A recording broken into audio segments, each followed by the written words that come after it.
Good evening, everyone. Welcome to our TCL for the month of August. TCL means Thursday's Chat and Learn. This is Kabzeel. We say welcome to the worldly place at Kabzeel. Kabzeel is a place in scripture that means God has gathered. And at Kabzeel, we are a kingdom-based community wealth center. Kingdom because we're about the king, community because we're about the family, friends and family that are growing together. And this is our monthly engagement, which we started in this format last month.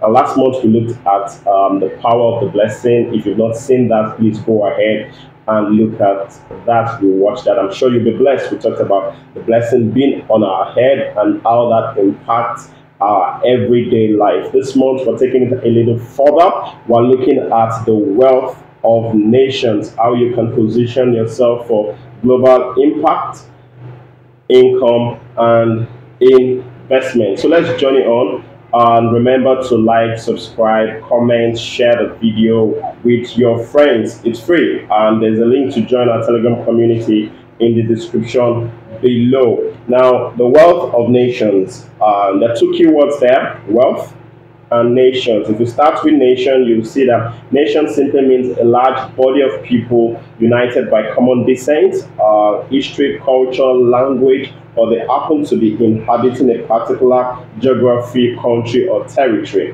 Whereas wealth on a nominal value measures the value of all the assets, the worth of a person or a country, or in this case, a nation. All right. But for us, remember, we're faith-based. Wealth is a little different. It's deeper than that. So wealth for us is complete prosperity. And we get that from scripture, which says that to be wealthy, God desires for us to prosper in every way, above all things, even as our soul prospers. Now, to be wealthy for us simply means to prosper in every way, having the abundant life. And we have five parameters: the spiritual dimensions of wealth, psychological, physical, relational, and lastly financial. All right, we've talked about this before. I think about AGM 2022, so you can go over that.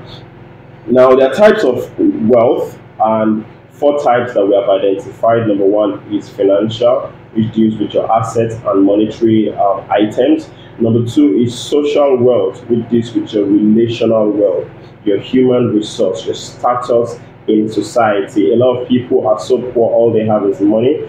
Social wealth deals with wealth in people. Now, the third one is time wealth, which deals with your freedom, and that's one of our main goals here, so that we build a storehouse that gives us freedom to do whatever God has sent us here to do. And the final one is your physical wealth, which deals with your health. And we're all familiar with the statement health is wealth, right? So, however, on a national scale, that's slightly different. Financial wealth on a national scale talks about the production capacity of a nation to produce items that are useful for its people and other people. It talks about status for a nation. We talk about the social standing in the League of Nations. Culture and education, we talked about the belief and practices in that nation. They determine the wealth. Back in the dark ages, where, for instance, in Nigeria, there was the killing of twins. We're not very wealthy in terms of beliefs and practices in that particular era. And then also, health talks about the quality of life. You see child mortality, women mortality, and all of those things are measuring quality of life, the health wealth in that particular nation. But now let's go a little further. If you look at concept of wealth creation, for economists, you see them try to measure GNP, the gross national product, the value of all finished goods and services in that country. That's what we're looking at. And then I also found that the Wealth of Nations is actually a book title written by economics Adam Smith, where he saw wealth creation as a combination of different factors: technology, labor, entrepreneur capital, to produce a surplus.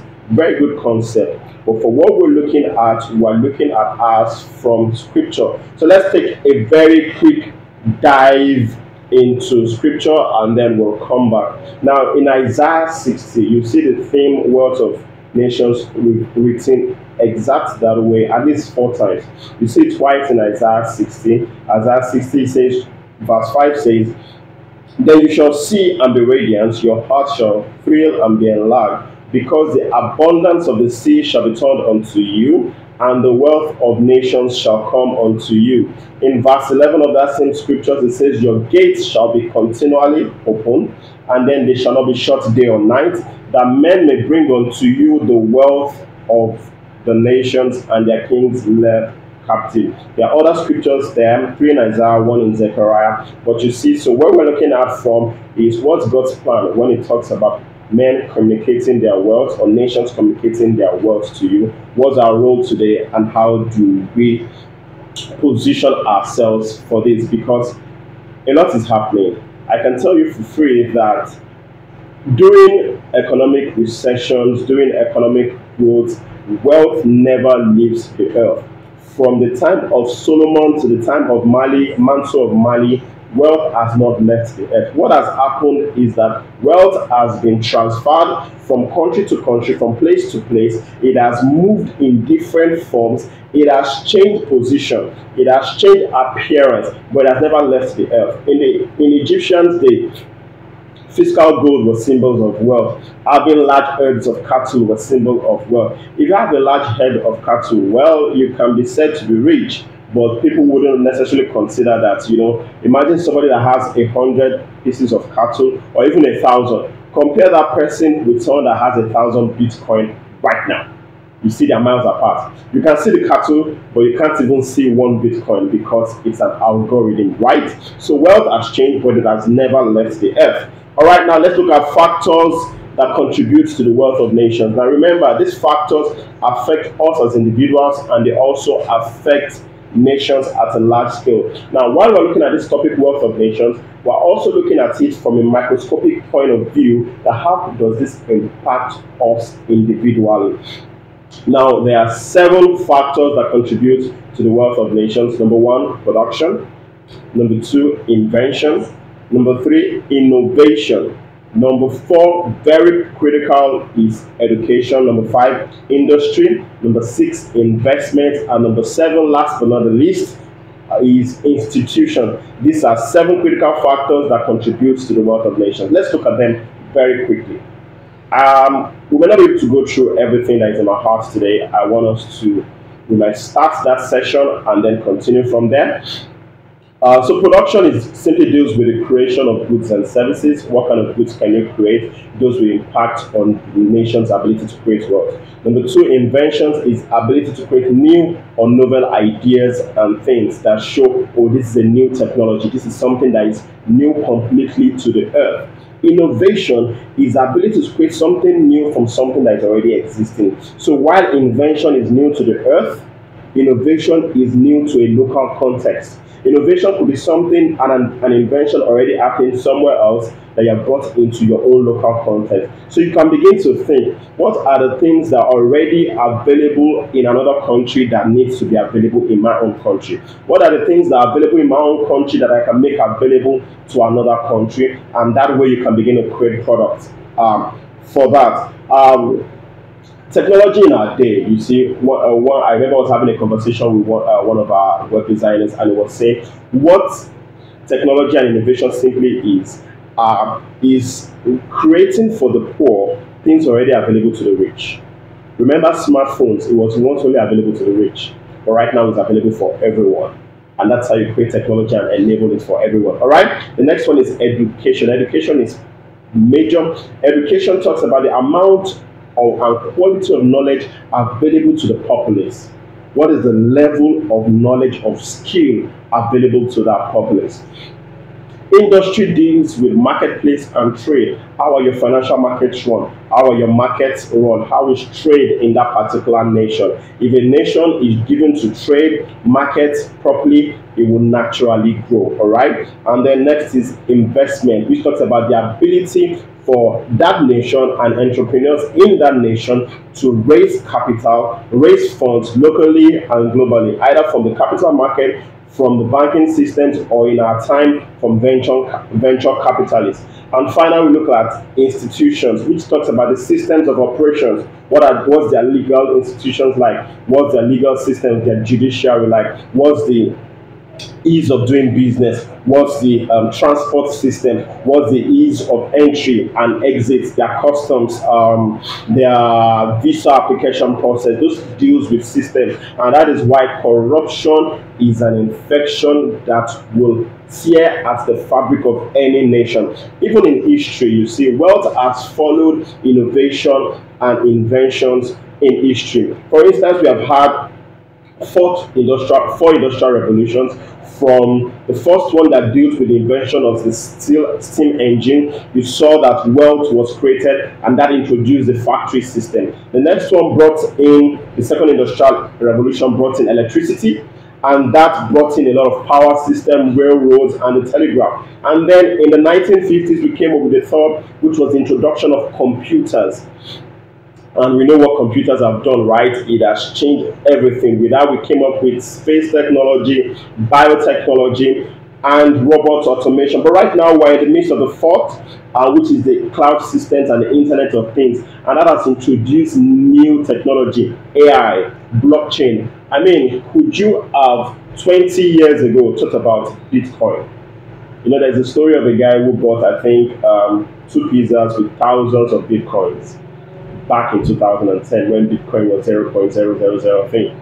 You know, smartphones, smart everything, that is what we have in our day. And with each of these, there are storekeepers for wealth in that nation. So with every technology and every generation, there is a reshuffling. And we're having this because a reshuffling is happening in our day, and we need to position ourselves to capture ours. Now let's go back into our scripture, Isaiah, and one of our focus will be our Isaiah scripture. It says, verse 5 talks about you should see it, and then your heart will be enlarged, and then it also talks about the wealth of nations coming to you. And then verse 10 says, your gates shall be continually, verse 11 rather, open, and they shall not be shut night or day. You see, that immediately talks about trading 247. So there are markets around the world right now where trading is ongoing 247. So if your economic gates are not to be shut, you need to create a system where men can trade. And we'll come into this very shortly. But you see that Isaiah scripture starts with verse 1, where it says, arise, shine, for your light has come, and the glory of God is risen upon you. We may talk about this deeper at a later time. I'm looking at infusing it into probably some of our topics leading to our AGM. But you see, verse 1 says, arise, shine, for your light has come. Verse 2 and 3 talks about darkness. Then verse 3 talks about nations coming to your light, kings to the brightness of your rising. Then verse 5 now begins to say, people are coming and they are bringing to you wealth. So the wealth of nations is tied to you arising and shining, for your light has come. Now I want us to understand it. When we say a day has broken, a day breaks by 12. When you say light has come, that means the morning light, and that starts around 6 a.m. Now, if you look at it, the day breaks 12, it's still very dark. Now, by 6 a.m., your light shines. So the day that has started has gone 6 a.m., and then the glory is risen upon you. The sun is directly above you by 12. So there's a 6-hour period between when your light comes and when the glory is risen above you. I hope you can see what I'm saying here. So, what God is saying to us is, arise, shine. There's an idea that will come to you. And when that idea comes to you, you must begin to produce based off of that idea, so that by the time the glory is risen, men will not just see the light, they will see a brightness with which you are writing, with which you are rising, and kings will be attracted to that light. All right. So that's the key idea that I want us to see for today. That if we're coming into the wealth of nations, it comes from us arising and shining. That is a verb, is a key action word, that you must arise, you must shake out yourself from the dust, you must leave out people that say in our local climate that there's problems, there's poverty in Nigeria. See, I was having a conversation with some people in another group, and everybody was listing out problems, and I would say, no, there is a syndrome right now we know locally as Japa. people are migrating for economic reasons. But I can tell you for a fact, and if I can remember, I will drop the link in the description below, that as people are traveling out, the local Lebanese community in Nigeria is currently celebrating an economic migration of people coming in. Chinese are coming in and they are settling in. Nigerians are moving out. So there is something that those people can see that we are likely not seeing. So in the midst of what seems to be doom and gloom, I can tell you that crisis is simply a dangerous opportunity for men to rise. This is an opportunity for a new breed, a new generation to rise, and that's why you must arise and shine. Now, what should you do to arise and shine? 3 key steps. Number 1, ask questions. Number 2, become a solution. Number 3, create products that meet the needs of a problem. In asking questions, 2 ways, 2 things in asking questions. Go into your inner chamber. Ask questions from God. Why am I here? What solutions to problems that I see? What's the solutions to the problems that I see? And ensure you get an answer. That's the first one, a divine answer to the solutions, to the problems at hand. The second one is ask questions from your environment. What are the problems in my immediate environment? What are the solutions that I can bring? What are the things that people are willing to put value on if I can find a solution to? When you find those problems, create and become. I mean become the solution. What that means is that you need to go learn. And let's look at the Kabzeelite plan, pass to the, then the third one is create products. All right? So we looked at 7 items that are key to creating wealth in every nation. We talked about industry, innovation, production, investment. We talked about institution. And let's look at it for the Kabzeel members, for Kabzeelites. And I'll put them in a different order. The first one is education. The second one is industry. The third one is investment. The fourth one is inventions and innovation going together, fourth and fifth. The sixth one is production, and the final one is institution. All right? Education. As a Kabzeelite, you must right now upskill. Upskill yourself, update yourself, upgrade yourself. Upskill, update, upgrade yourself. Whatever it is that your hands find to do, ensure you are the best, such that you can compete internationally. Do not become a local champion where you say, oh, I'm just a teacher teaching in the primary school. No, we have gone beyond that. And I've added an 8 that I will bring up later. We have gone beyond that. Ensure that you are so knowledgeable that you can stand anywhere in the world. Number 2 is industry. Get employment. Create employment. Create streams of income. Find something to do it well. So number 1, education, learn something. Number 2, industry, get an employment, get paid. If you begin to get paid in Naira, start from there. But package yourself such that you are valuable in any currency. All right? Number 3 is investments. That's why we're here. Understand the flow of money in our economy. Understand what does it mean when they say basis point. What does it mean when they say, oh, the central bank has increased the monetary rate? What does it mean when we're talking about inflation? What does it mean to the value of your money? What does it mean to hedge and have rate? Those things, understand that. When you then understand, set aside some percentage of your income. We always recommend 20% anytime, any day. Understand the financial markets. Number 4, inventions and innovations. Seek out something you have to offer your world. Seek out something you have to offer us, and then put it out there, which is number 6, production. Package that you have found and make it available to your world. And number 7 talks about systems of operations.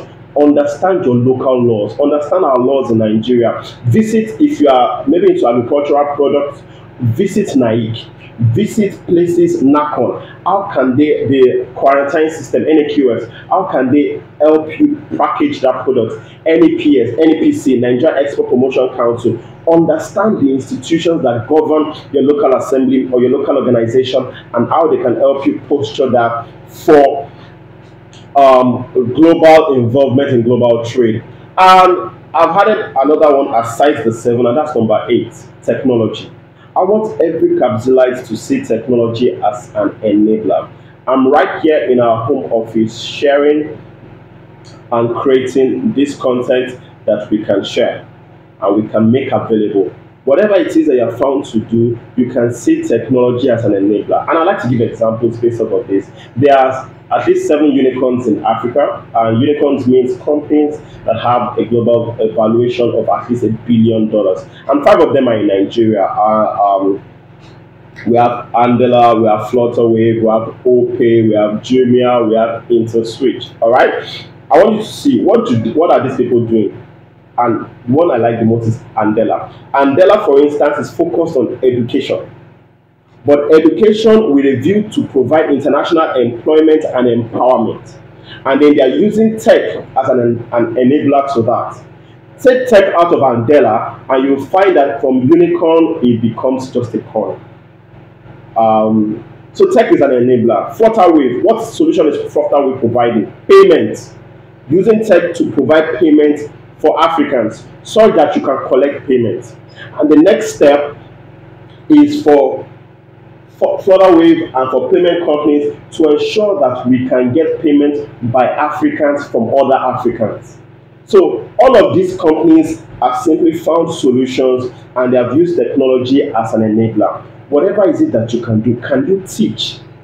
Use technology. The social media, use it as an enabler. YouTube, use it as an enabler. X now will pay you if you're able to grow that. Use technology as an enabler. But remember, do not start and rush out on technology.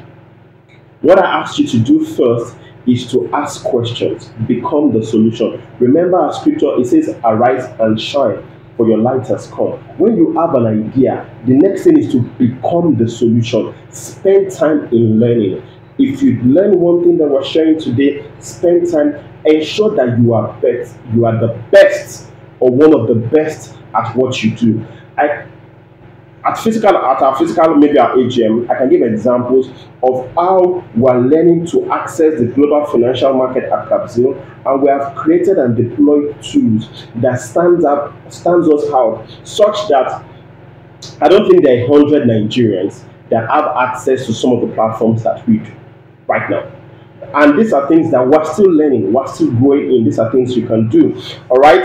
And as I begin to round up, one thing I want us to know is seek to find your lane. What is that thing that you can do very well? Upskill in that lane. Learn, deploy technology in that lane. Then understand the role of the diaspora. An average Nigerian knows somebody that is outside of the country. You see, we have not gone in depth into that scripture, and I want you to go read for yourself Isaiah 60, 1 to 11. At further times, we'll probably focus on that scripture. You will see where it talks about who are these that fly about like a cloud. You see transport, you see air transport, you see ship, marine transport, you see different technologies deployed in that scripture, and how that scripture is a key. But for today, understand that just find your lane. Times have changed. Seek to update yourself. Ensure that you are, I repeat it, you're one of the best at what you do, and use technology as an enabler. I've used the example of a school of education. You have a school. Do not just teach people in your classes. Ensure you put that out there such that you can become either an employer of labor, or you can actually have students that are not in your local area, and you don't have to be up awake to sit there to teach them. You could have recorded classes for them. Now understand the role of the diaspora, the role of collaboration of companies, collaboration of clubs coming together. And as I close, I'll give 2 examples. I'll try probably drop the link. There is a dance in Rivers State called the Seki dance, which is a local dance not known to the world. And right now, the Ministry of Tourism in Rivers State are packaging that with the use of technology and making it available all over the world, and they are taking it on theaters globally. Number 2, there is a guy, an artist in Nigeria, Ife Olowu, and he has been featured on CNN. His paints, his artwork go for at least $10,000, as much as $10,000 per artwork. You know what he does? He has combined artificial intelligence AI with his art. So his local art now, by employing technology, You can check the link in the description below. It's able to make hearts that can sing, or a heart that when you sing it sprays blues butterfly. This is simply what it's able to do, and then he has employed technology as an enabler. So to position yourself, understand what you can do, find what you can do in the place of prayer, find what you can do from solutions in your environment, make that available to the world. And this is just the introduction, the part one. As we continue this, when we find time to, you will see how that there are different levels of things you can do. All right, so with that, we'll come to the end, or a pause for this particular one. We have looked today at the wealth of nations, positioning yourself for global income, for global impact, for global investment. So what you can do is to find your lane. Or skip that. Are you a school teacher? Are you a fashion designer? Believe me, our dire has gone global. I was shocked to find out that Chinese have come to our nation Nigeria to learn about our dire, and they want to go and produce it for us from over there. There are things we can actually take from here and take over there. So find your particular local abilities, your local. Can you dance? Can you sing? Can you teach? Whatever it is you can do. Can you produce ogi? Can you produce kuli kuli? These things are ripe not just for the local market. Let's look at the example of kuli kuli as we close. Kuli kuli is a local granite-based cookie. In the Nigerian market, if you try to sell that here, you probably won't sell it for more than 1,000 naira. But if you package that same kuli kuli, you can sell it as high as $10 in Walmart. But you need to learn to meet the certification that talks about the institution, find out the laws. And you know, the NEPC, the Nigerian Export Promotion Council, is actually looking for people. Do you have skills? Do you have produce that you can take? And with this, we'll come to a pause for today. Remember to give me feedback on the comment box. Let's say, how was this? Or are there areas you want us to look at as we take this further next time? But for now, remember to continue to flourish in the worldly place. And I pray that even as you go into your own inner chamber to find out your areas, that the light of God will come upon you, and you will begin to understand your own area. You will deploy it, and you become excellent at what you do. God bless you. See you next time. Thank you.